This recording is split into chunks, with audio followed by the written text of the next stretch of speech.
നമസ്തേ. ജ്യോതിഷ കൗൺസിലിംഗ് ചാനലിലേക്ക് നിങ്ങൾക്ക് അവർക്ക് സുസ്വാഗതം. ഇന്ന് ഏഴര ശനിയെക്കുറിച്ചാണ് ഞാൻ പറയാൻ ഉദ്ദേശിക്കുന്നത്. എന്താണ് ഏഴര ശനി? ഈ ഏഴര ശനി ആർക്കൊക്കെയാണ് കൂടുതൽ ദോഷം ചെയ്യുന്നത്? ആർക്കൊക്കെ ദോഷഫലങ്ങൾ കുറഞ്ഞിരിക്കും? ഇതിനെക്കുറിച്ചാണ് ഞാനിവിടെ പറയുന്നത്. ഏഴര ശനി എന്ന് പറയുന്നത് നമ്മൾ ചന്ദ്രലഗ്നം, ചന്ദ്രനെ കുറിച്ച് പറഞ്ഞു കഴിഞ്ഞാൽ ഒരു രാശിയിൽ ചന്ദ്രൻ സഞ്ചരിക്കുന്ന സമയമാണ് നമ്മുടെ നക്ഷത്രം എന്ന് പറയുന്നത്. അപ്പോൾ ആ നമ്മുടെ ജന്മനക്ഷത്രം, അതിന് ജന്മക്കൂർ എന്ന് പറയുന്നു, അത് ജന്മരാശി എന്ന് പറയുന്നു. ഈ ജന്മക്കൂറിൻ്റെ, ഈ ചന്ദ്രൻ സഞ്ചരിക്കുന്ന രാശിയുടെ 12ാം ഭാവത്തിലും ജന്മത്തിലും 2ാം ഭാവത്തിലും കൂടി ശനി 7.5 വർഷക്കാലം സഞ്ചരിക്കുന്നുണ്ട്. കാരണം ഓരോ രാശിയിലും 2.5 വർഷം 2.5 വർഷം 2.5 വർഷം വെച്ചാണ് 7.5 വർഷം സഞ്ചരിക്കുന്നത്. ഇങ്ങനെ സഞ്ചരിക്കുന്ന കാലയളവിലാണ് ഏഴര ശനിക്കാലം എന്ന് പറയുന്നത്. ഒരു മനുഷ്യ ആയുസ്സിൽ ഏഴര ശനി 3 പ്രാവശ്യമാണെന്ന് ബാധിക്കുന്നതെന്നാണ് ആചാര്യന്മാർ പറയുന്നത്. ആദ്യം ഏഴര ശനി ബാധിക്കുമ്പോൾ നമ്മൾ ചെറുപ്പമായിരിക്കും, വളരെ ചെറുപ്പമായത് കാരണം നമുക്കതിൻ്റെ ഫീലിംഗ് ഒന്നും തന്നെ അനുഭവിക്കാൻ അറിയത്തില്ല, എന്താണ് എന്ന് തിരിച്ചറിവും ബോധം ഉണ്ടാകത്തില്ല. എന്നാൽ 2ാമത്തെ ശനി വളരെയധികം ഫീൽ ചെയ്യുന്നൊരു കാര്യമാണ്.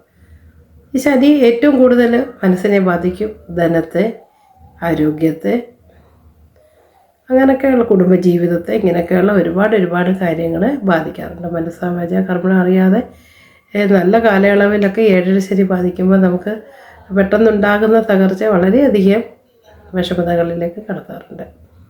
ഇനി ഏഴര ശനിയുടെ വേറൊരു ഭാഗം എന്ന് വെച്ചാൽ 2ാം ഭാവത്തിൽ ശനി നിൽക്കുമ്പോഴുണ്ടാകുന്ന അനുഭവം എന്തൊക്കെയാണെന്ന് നമുക്ക് നോക്കാം. ഈ 2ാം ഭാവത്തിൽ ശനി വന്നാൽ എന്താണ് നമുക്ക് ബുദ്ധിമുട്ടുകളുണ്ടാകുന്നത്? എന്തൊക്കെയാണ് ബുദ്ധിമുട്ടുകളുണ്ടാകുന്നത്? 2ാം ഭാവത്തിൽ ശനി വന്നാൽ സാമ്പത്തികമായി ഞെരുക്കം സംഭവിക്കും. അനാവശ്യ ചെലവുകൾ, കയ്യിലുള്ള ധനം പെട്ടെന്ന് തീർന്നു പോകും. ഒരു രീതിയിലും കൂടുതൽ ധനം സമ്പാദിക്കാനോ ഒന്നും തന്നെ നമുക്ക് പറ്റത്തില്ല. അതുപോലെ കുടുംബകലഹം ഉണ്ടാകാനുള്ള, അതുപോലെ കുടുംബത്തിൽ സമാധാനക്കുറവ്, പങ്കാളിയുമായിട്ടുള്ള അഭിപ്രായ ഭിന്നത, ബന്ധുക്കളുമായിട്ടുള്ള അഭിപ്രായ തർക്കം, എന്നിവയ്ക്കെല്ലാം സാധ്യത ഉള്ളൊരു കാലഘട്ടമാണ് 2ാം ഭാവത്തിലെ ശനി. കണ്ണ്, പല്ല്, മുഖം, ഈ ഇവയ്ക്കൊക്കെ തന്നെ അസുഖങ്ങൾ ബാധിക്കാനുള്ള സാധ്യത വളരെ കൂടുതലാണ്. മാനസികമായ വിഷമതകൾ വർദ്ധിക്കാൻ ഇടവന്നേക്കാം. ഏഴര ശനിയുടെ അവസാന ഘട്ടമാണ് ഈ 2ാം ഭാവത്തിലെ ശനി എന്ന് പറയുന്നത്. ഈ 2ാം ഭാവത്തിലെ ശനി ഒരു 2.5 വർഷക്കാലം കാണും.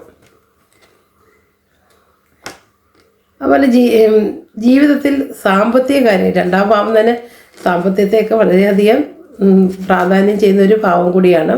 കുടുംബത്തെയും സാമ്പത്തികത്തെ എല്ലാം തന്നെ വളരെയധികം പ്രാധാന്യമുള്ളൊരു ഭാവം കൂടിയാണ്. ജീവിതത്തിൽ സാമ്പത്തിക കാര്യത്തിൽ അച്ചടക്കം പാലിക്കണം. ജീവിതത്തിൽ പല കാര്യങ്ങളും അനുഭവത്തിൽ അറിഞ്ഞുകൊണ്ട്, കാരണം കൂടുതൽ പക്വത നേടും. അപ്പോൾ സാമ്പത്തിക കാര്യത്തിലൊക്കെ ഈ ശനി നമ്മളെ കൂടുതൽ പക്വത നേടാനൊക്കെ പഠിപ്പിക്കുന്നൊരു കാലഘട്ടമാണ്.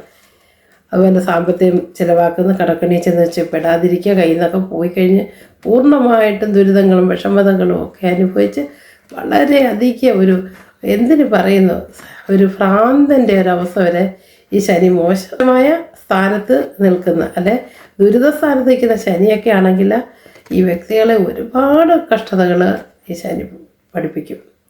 നമ്മൾ പോലും അറിയാതാണ് നമ്മൾ ഓരോ സ്ഥാനങ്ങളിൽ ചെന്നുപെടുന്നത്. നമ്മൾ തന്നെയാണ് അതിനെല്ലാം കാരണമായിക്കൊണ്ടിരിക്കുന്നത്. കാരണം അതാണ് മനസ്സിനെ ആദ്യം ശനി ബാധിക്കുന്നതെന്ന് പറയുന്നത്. അത് അതിനുശേഷം പിന്നെ എന്താ ബാധിക്കുന്നത്? ലഗ്നത്തെ, ചന്ദ്രലഗ്നം നമ്മുടെ ശരീരത്തെ ബാധിക്കുന്നു. ജന്മലഗ്നം എന്ന് വെച്ചാൽ ശരീരത്തെ ബാധിക്കുന്നു. അത് കഴിഞ്ഞ് 2ാം ഭാവം ധനത്തെ ബാധിക്കുന്നു.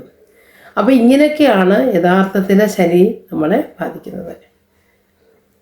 അപ്പോൾ ഇതിനൊക്കെയുള്ളൊരു പരിഹാരം ശനി, അതുപോലെ ശനിയാഴ്ച ഈ കാലയളവിൽ നമ്മൾ ഏറ്റവും കൂടുതൽ ഇതിനെക്കുറിച്ച് അറിയുക. അത് കഴിഞ്ഞതിന് ശേഷം ശനിയാഴ്ച വ്രതം പിടിക്കുന്നത് വളരെ നല്ലതായിരിക്കും. ഏറ്റവും ഇഷ്ടമാണ് ശനിക്ക് പാവപ്പെട്ടവർ, ഒരുപാട് ഭിക്ഷക്കാർക്കൊക്കെ കറുത്ത വസ്ത്രം ദാനം ഭക്ഷണം വാങ്ങിച്ചു കൊടുക്കുകയും അവരുടെ വിഷമതകൾ മനസ്സിലാക്കുകയും അപ്പോൾ മറ്റുള്ളവരുടെ ദുഃഖം നമ്മൾ മനസ്സിലാക്കുമ്പോൾ നമ്മുടെ ദുഃഖം വെറും നിസ്സാരമായിട്ട് നമുക്ക് തോന്നും. പിന്നെ നമ്മൾ ഏറ്റവും കൂടുതൽ ശ്രദ്ധ വേണം. നമുക്ക് എന്തെങ്കിലും ഒരു പരാജയമെന്ന് കണ്ടു കഴിഞ്ഞാൽ അതിൽ ആ പരാജയപ്പെടുന്ന വിഷയത്തെ കൂടുതൽ ശ്രദ്ധിക്കുകയും എന്തുകൊണ്ടാണ് അവിടെ പരാജയം ഉണ്ടായെന്ന് മനസ്സിലാക്കുകയും അതിൽ നിന്നൊരു തിരുത്തലുകൾ നടത്തുകയും ചെയ്യണം. പിന്നെ പെട്ടെന്ന് ഉടനെ തന്നെ നമുക്ക് മാറ്റം വരണമെന്നുള്ള ആ പിടിവാശിയും കാര്യങ്ങളും കഴിവതും ഒഴിവാക്കുക. കാരണം ഇതിന് കാലഘട്ടം അല്ല കാലചക്രത്തിനനുസരിച്ച് മനസ്സിനെ നമ്മൾ എന്താക്കി മാറ്റണം, അതിനനുസൃതമായിട്ടുള്ള ഒരു മനസ്സാക്കി മാറ്റണം. അതിനനുസൃതമാക്കി മനസ്സിനെ മാറ്റിയെടുക്കുക. അങ്ങനെ അല്ല പിടിവാശി ഞാൻ ഇപ്പം തന്നെ എനിക്ക് മാറ്റം വരണം, പിന്നെ ഞാൻ അതിനു വേണ്ടി ഞാൻ ഇത്ര രൂപ മുടക്കാം, അല്ല ഇങ്ങനെയൊക്കെയുള്ള പിടിവാശികൾ വേണം. അത് ഈ കാലഘട്ടത്തിൽ അങ്ങനെയൊക്കെ ചെയ്തെന്ന് പറഞ്ഞാലൊന്നും നമുക്ക് മാറ്റം വരത്തില്ല. ഇതൊക്കെ ഒരു കാലയളവുണ്ട്. ആ കാലയളവ് വരെ ക്ഷമയോടുകൂടിയും വളരെ ഭക്തിയോടുകൂടിയും കാത്തിരിക്കുക. അതുപോലെ കൂടുതൽ സംസാരത്തിൽ മിതത്വവും വിനയവും പാലിക്കുക. മറ്റുള്ളവരുമായിട്ട് സംസാരിക്കുമ്പോൾ ക്ഷമ വേണം. ശാന്തതയോടുകൂടിയൊക്കെ സംസാരിച്ച് ആ ഒരു അവസ്ഥയിലേക്ക് പോവുക. അതുപോലെ കൂടുതൽ എൻഗേജ് ആകുക. എന്തെങ്കിലുമൊക്കെ കാര്യത്തിൽ കൂടുതൽ പഠനത്തിലോ ഇച്ചിരി കഷ്ടപ്പെട്ടാലും വേണ്ടിയില്ല, ശനിയാണ് എന്നുള്ള ബോധത്തോടു കൂടി ചെയ്യുമ്പോൾ നമുക്കത് ആശ്വാസമാകും.